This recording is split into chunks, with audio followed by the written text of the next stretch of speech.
I'm enjoying crab cake with my granddaughter, Shari, here, and my daughter, Claudine. You remember, Titine, when we collected blue crab in the marshes? Oh, absolutely. I mean, your mother would eat that for hours and hours. We would be finished way before her. She goes into the tiny little leg. Absolutely. Yes. Well, you don't have to do it with that. I took the meat out of it here to do that recipe. Well, this is a really beautiful recipe. How did you make it? Well, here is how I made it. Break about a slice and a half of white bread and place it into the food processor, and then process it to make fresh breadcrumb, about 3/4 of a cup.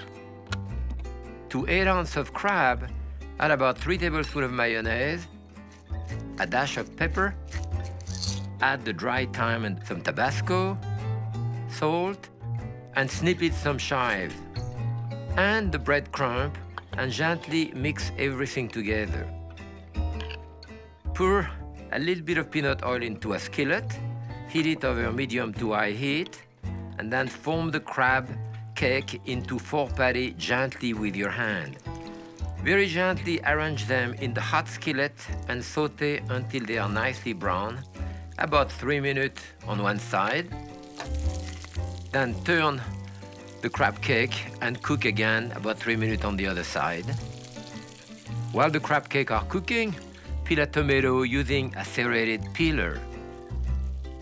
Then cut it in half, seed it and coarsely chopped it. Half and peel an avocado. Cut it into small cubes using a paring knife right into the shell. Scoop it on top of the tomato, add salt, freshly ground black pepper, some red wine vinegar, oil, and a little bit of water, and gently stir everything together. Using scissors, snip it some fresh chives. To serve, spoon some of the tomato and avocado sauce on a plate. With the back of your spoon, make a nest in the center, and set the crab right in the center, and garnish with a chive or two. So, sure, you want to taste it? Yeah. Good. So you taste it. Crab cake. Isn't that good? It's delicious, huh? Some taste from the seashore. It's shellfish today. From easy to elegant. This is essential Pépin.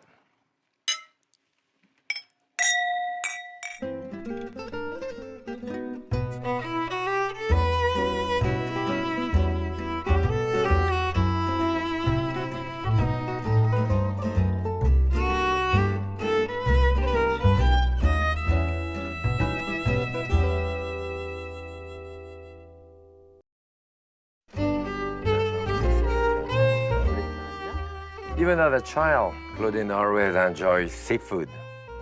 And now, my granddaughter, your daughter, Yes. Shari, does too. Yeah, In fact, she loves, right? Yeah, she really does. We're going to do Oysters Madison today. Madison, the town I come from in Connecticut. We do have a lot of oyster there. A bit different, East Coast, West Coast, South, different shape, a bit of different taste, but they're always great. We're going to do Mussels Poulette. Poulette is just with a little bit of cream and white wine sauce. That's really very classic. And out of the big one, we'll pick some up to do a Mussels Gratinee. That is, you do them like escargot, with a bit of butter and garlic. And then we're also going to do Clam Fritters. Excellent. Okay, you want to clean a little bit of that for me? All right. Give me what Okay, just, I need about a tablespoon or so. I'll do the garlic. And, I just need, you can cut a little piece of that, and I'm going to crush it the same way that I crush the garlic. Oh. Okay. And then we're going to mix it together to saute the spinach with it. So cut your ginger in half like this, and then crush it in the same way that you do the garlic. It's pretty fibrous, though. It's pretty fibrous, but this is not all ginger. It's pretty tender, and it will. Well, I mean, you could do it in a small food processor also. Yeah, I think that's probably what I would do. So we're going to have this.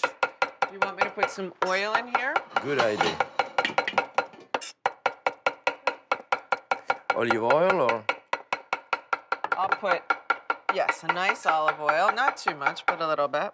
Oh yeah, you need. To get the sauté, right? Yeah. Do you want some more? Yeah, a little more. Okay. Okay. I don't know if they're hot. Well, it's making that shimmering thing. The gotta be quick. spinach are just wet from washing, so you can do this. Don't make too much noise. Doesn't make too much noise. Okay. You want to put the ginger and garlic in first? No. No? Okay. I want to put that here so that the ginger and garlic don't burn. right. And I'll put that on top of it here. And we'll start cooking it, covering it. If you wash your spinach a while ago and they are really dry, then you can put 1 or 2 tablespoons of water to start. But otherwise, just wash from washing, it's good. Yep. You see, those are baby spinach. They are nice and beautiful, and even the stem here is very tender, so no need to remove it. If it's older one, you will have to fold this like this and pull it out to remove this when they are tough. But this one, I'm going to put some salt and pepper on tender. here too, okay? Okay, that's a good idea. And now, I'm going to show you how to open oyster. So hold it this way. Now, in the US, usually we go through the tail here, a little bit of pressure, you pop it open, but pretty easily, and then you cut it, try to cut it right. To release the muscle, right? Yeah, to cut it here, there is that muscle which is holding it, you know. Right. So you want to cut it neat. And now, usually, you cut again the inside to clean that up so that they are loose, ready to be slurped, you know. Yes. I have a couple of dozen of oyster open here. When you do the oyster with all of the juice, you put them in there, you watch out that there is no shell, but when they're all like this, you wash them in the juice and transfer them. All the sediment goes to the bottom, so all you have to wait in like 5-10 seconds, you know, and then you'll see that when I pour it, you'll see the bottom. You know, it's only the clear top come to the top, so you can really see. You see in the bottom there? So that is, sediment too. Yeah. Okay, this, some white wine, and I'm going to reduce that, and we're going to do the sauce with that. So for the time being, what you want to do is to put arrange your shell like this. You know, what is done, conventionally, you want to put that in the oven for maybe 5 minutes. Okay. Okay, I have the oyster shells. They're not very, very hot, but they're warmed. Here is what we're going to do. So do you want them? Okay. I'm going to put some spinach here because those are small shell, Okay. and that will hold. Oh, all right. so Spinach, they'll- and the spinach is good underneath. And now arrange your shell on top of it. You know, you want to do 2 like this, and then a tiny bit of spinach inside, like this. Okay. So you will arrange the spinach there inside. Okay. So for me, this has been reduced by half. As you can see, there is almost nothing left. So now I'm going to put my oyster in there to poach them. And they won't take long to poach, you know, especially those that are small. Which means I had better be quick about the spinach. I know. No, I have to do the sauce after, so it's fine. As soon as I see that the mantle start to frill, you know, then they are cooked enough. So I don't even bring them to a boil. Yeah, you can see, for example, this one here, that the mantle, and it start. Right. And like that. You see it's almost coming to a boil. So you don't even really want it to boil? No, not really. I mean, you know, those get tough. So here they're just holding. The mantle is fine. They're hot. So that's it. So now I'm going to give them back to you. I'm going to do an emulsion of butter in there. Put some pepper. Then at least 2 good tablespoons of butter in there, which, as they come to a boil, strongly, it will emulsify together. And that's it? Yeah, Right, it's like that's- a kind of a light beurre blanc if you want. That's it, yes. You don't have to do anything to it.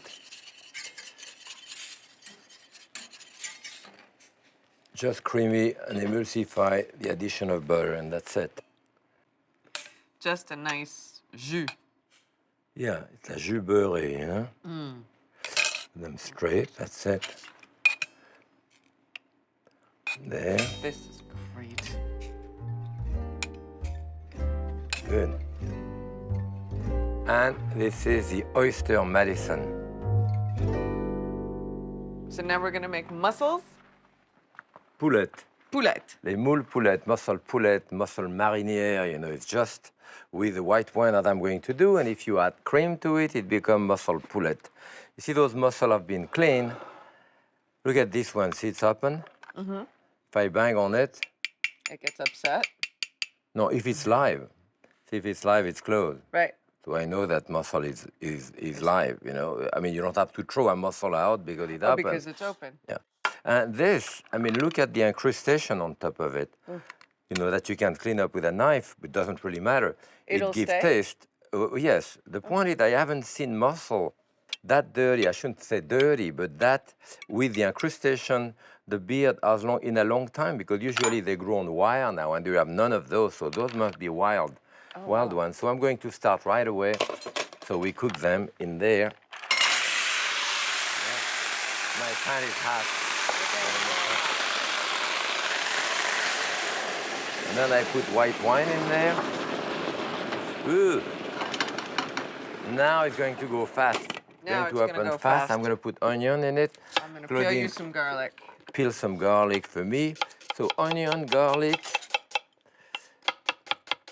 And this is, as I say, the moule marinière, which were served, you know, in any bistro in France, would serve just like that with both shell and just the natural juice. And if I were to do that, I would add butter to it. I'm not going to put butter to it But we're for gonna the put simple cream. reason that I'm going to do a sauce with cream, yes. So here is the onion. You want to put like one branch of Thyme.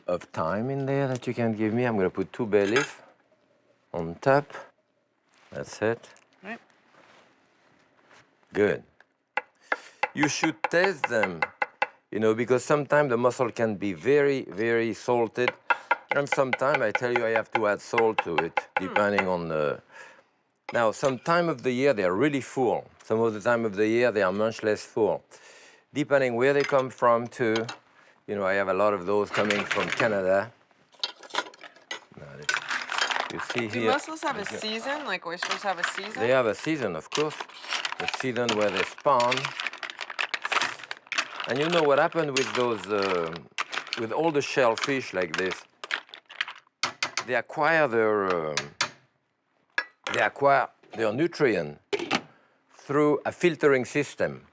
So, you know, they filter water and get the pigment of food and the little plankton and all that in the water. That's how they feed themselves. Meaning that a mussel like that can filter hundreds of gallons of water a day, as well as oyster, mussel, and so forth, or clam for that matter. And this is why when the water is polluted, right away it gets to the shellfish. You gotta watch the shellfish because, as I said, they filter so much water, so they get polluted very fast. Okay, this will come to a boil. You shake it a couple of times until they open. And now they are basically open. You can see a lot are open. Some are not open. So you continue with the ones which are not open. You cook them a little longer. And the ones who don't not open at all, then we don't keep. Okay, Titin, if there is some big one here, I'm going to give you some to open. You don't have to worry about the juice here because we're going to put the juice back in, reboil it with the juice. And here you can get the large, nice mussel like this. Okay. Open them. We put them here, and we're going to do that with like a snail butter. This one's a little small. Can I just have extra butter? Well, what you do when they are a little small, you put 2 maybe in that side. See, this is not the best time of the year for that. Otherwise, those mussels sometimes fill up the shell. Yeah. You know, that's really the time of the year. My juice is reduced now enough. I'm going to put it in there to finish the sauce. Okay. and we'll do a beurre manier in a second with this. Okay. Okay, so 1 slice of bread. We're gonna do a beurre. Give me the garlic. Here you go. A couple cloves of garlic. Here. We're gonna put all of this in the little food processor, yeah. right? This, some parsley. So the garlic in there. Okay. A dash of salt, pepper.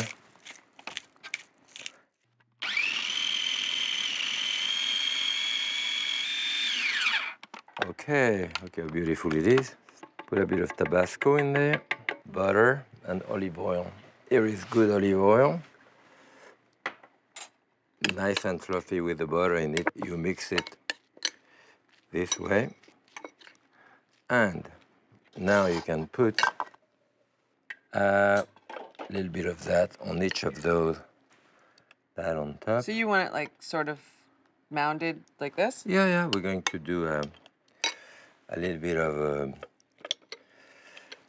under the broiler. You can have that ready, you know, when you have guests. This is great for hors d'oeuvre too. What we'll put is a tiny dash of white wine on top of this, like this. And that basically is ready to go into the oven. And what I will do during that time is the beurre manier. For this, I need about, well, at the most, 2 teaspoons, a tablespoon of butter, a little bit of flour. This is what we call a beurre manier or a kneading butter, which is a thickening agent. Now that I'm surprised you didn't do with your fingers, but then you always put it in on your whisk. Exactly. Why would you do it with your finger? Dirty your finger. And here, you need this to go inside. So you might as well directly do it with the whisk. Right. But if you do it with a spoon or whatever, you still have to grab it with this. You go directly into the hot liquid. Here I'm going to reduce it directly into it. It's like a roux, but in reverse. But so can you shut it off? And now you're putting it in. So that, yeah, I mean, that doesn't really matter. It doesn't matter, okay. I can see what I'm doing better this way. Okay, so it's thickened already a little bit. I need a little more. So, okay. Bring it to a boil. Putting like about 1/4 cup of cream in there. And this is the sauce poulette, the poulette sauce that goes directly on top of the mussel. Put them in a nice bowl like this. That's it.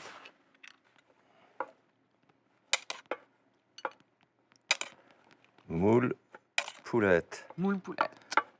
You know, your aunt, my aunt in France, used to do that all the time in a restaurant.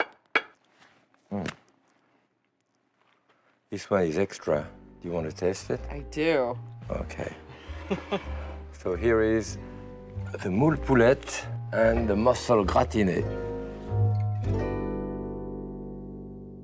And now clam fritter. Yay for clam fritters. I mean, remember when you were small, we had a house on the water, and we used to go for clam like this. Those are quahog. The quahogs are enormous. The very large one, yes. We used to go for those in the mud with your feet. You could feel them underneath. This is very difficult to open, you know, with a knife like this. So what I did, I put those in the freezer for like in the freezer. Half an hour or so they are. And now now you see I can put my knife in it, make them open a little bit, and then I can put them. If I didn't put them in the freezer, I would have a hard time to open it. As you can see, they're still a little frozen. They didn't stay there long. So there, I take them out like this. You can see that those are really big. They're at about, I have some large quahog, which are like a pound a piece. Do you want to give me that? I know, they're huge. And the juice here. And we want to cut them into pieces, of course, after. Even spaghetti and clam sauce, I do it with this. If they are fresh and I cannot open it, you know, I break them directly, you know, like this.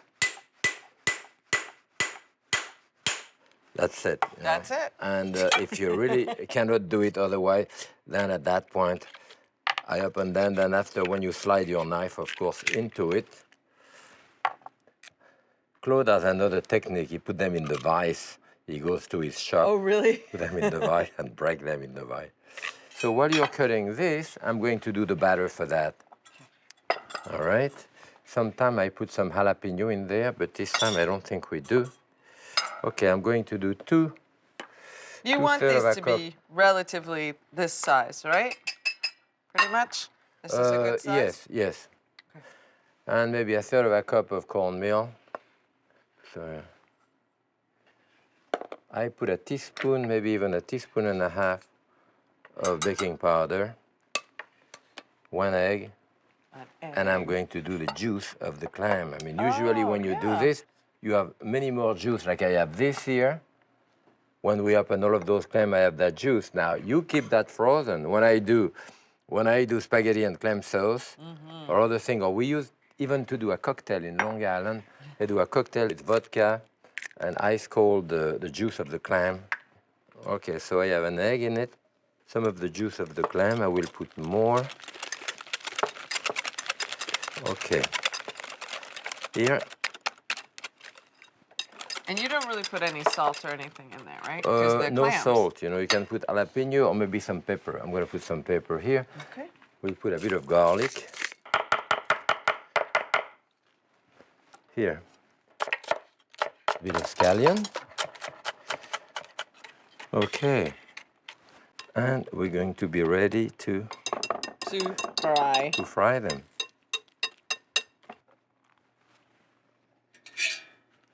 Like 375 at least, so it's plenty. So let me put that, you know, tablespoon by tablespoon in there.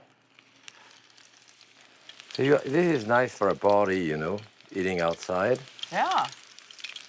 Not eating inside. Not eating inside. I don't fry inside. No. Your mother would get me crazy.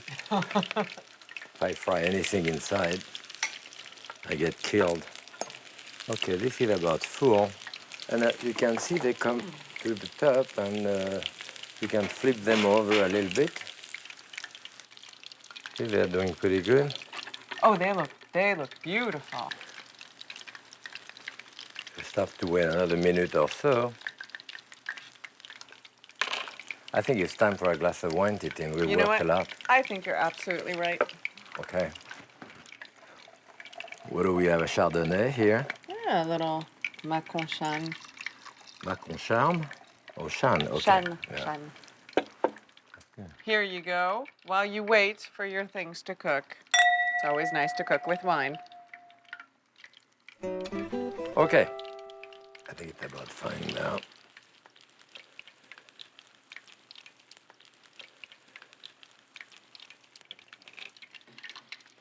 All right.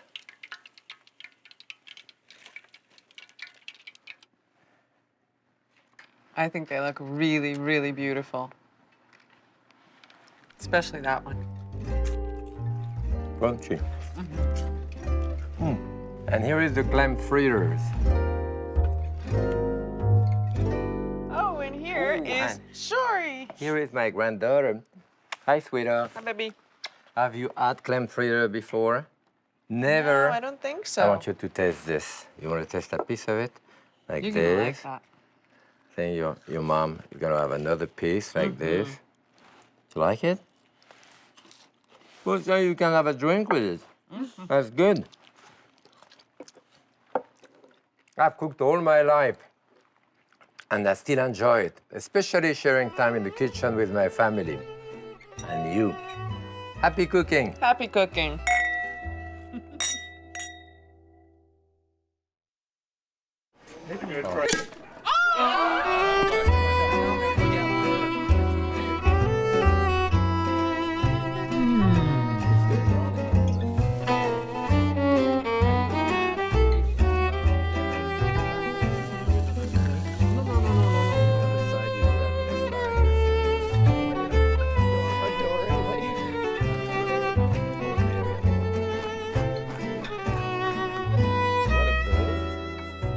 Happy cooking.